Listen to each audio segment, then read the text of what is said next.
مکہ اور طائف کے درمیان ایک پوری سرار جگہ ہے، وادی نخلا۔ صدیوں سے اسے جنات کی سرزمین کہا جاتا ہے۔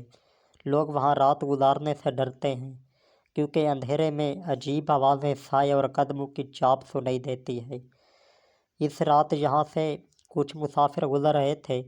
آسمان پر ہلکی سی چاندنی تھی، مگر وادی کی فضا غیر معمولی طور پر خاموش تھی، اتنی خاموش کہ سانس لینے کی آواز بھی خوف دل میں اتار دیتی۔ راستے میں اچانک ایک عورت کی چیخ سنائی دی، "بچاؤ، کوئی مدد کرو!" مسافروں نے ایک دوسرے کو دیکھا۔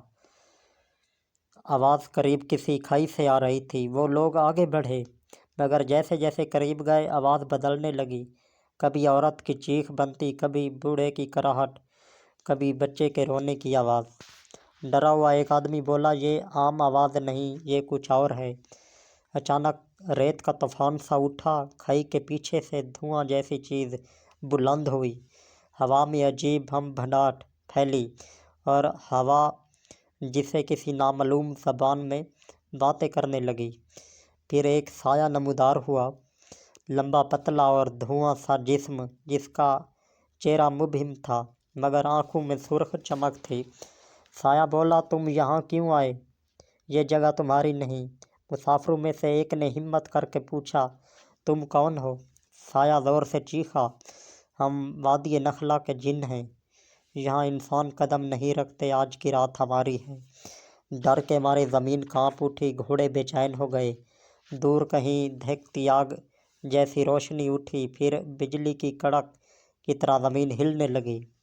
اس لمحے آسمان کی طرف ایک نورانی روشنی ظاہر ہوئی، ایسا لگا جیسے فرشتوں کی آمد ہو۔